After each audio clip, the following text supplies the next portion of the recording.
결국인데 남부 영토의 일부, 그러니까 확정은 아니지만 이 부분부터는 국가안보전략 보고서에 나와 있지 않은 저의 추정입니다. 개인적인 추정인데, 결국에는 러시아가 원했던 남부의 영토, 그러니까 우크라이나의 남부 영토 중에 해협도 그렇고 영토의 일부를 갖다가 러시아의 영토다라고 일부 인정을 해주고, 그러면서 러시아한테는 그 대신에 받아야 되는 것들이 많겠죠. 무엇을 받아야 되느냐? 다시 이 이제 전쟁이 종료가 됨과 동시에, 전쟁은 이제 종료가 되거나 이제 휴전이 된다는 걸 이제 전제로 깔고 가겠습니다. 그렇게 됐을 때 다시 어느 정도 에너지에 대해서 가격을 갖다가 컨트롤하고 공급량을 늘리면 다시 유럽에다가 이제 계속 공급을 해줄 수 있게 파이프라인을 열어야 되겠죠. 밸브를 열어야 되겠죠. 근데 그 여는 과정 속에서 얼마를 더 공급할 것이냐, 그리고 얼마의 가격에 공급할 것이냐에 대한 가격 결정자의 역할을 미국한테 주게끔 하겠죠. 그것이 주고받는 게임이 될 것이고, 그러면 그것이 원래는 누가 컨트롤 했었죠? 중국이 컨트롤 했었잖아요. 근데 그거의 어떤 컨트롤 능력을 미국이 가져오게 되면 미국은 일단 러시아산 원유에 대한 컨트롤 능력이 생기고, 그리고 그 외에 다른 사우디가 이제 최근에 러우 정전 협상을 하는데 왜 사우디에서 할까요?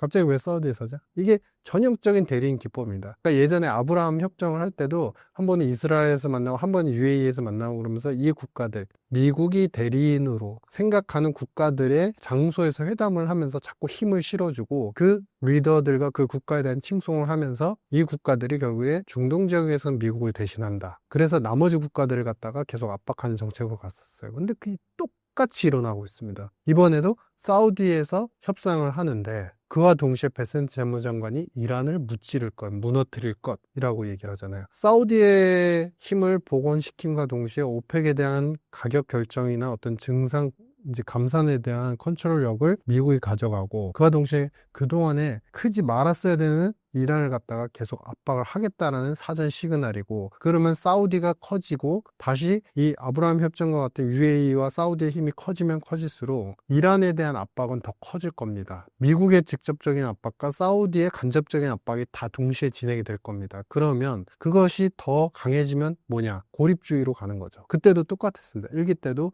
이러한 미국의 대리인 국가들이 이란과 이란, 하마스, 그 다음에 뭐 민병대, 이런 이제 이란의 대리인 군사 세력들을 계속 압박을 하게끔, 정부를 압박하게끔 해서 더 이상 목소리를 못 내게 하고 경제적인 피폐함에 계속 빠져들게 만드는 고립 전략들, 이게 지금 이제 시작이 되고 있다, 뭐 이런 판단입니다.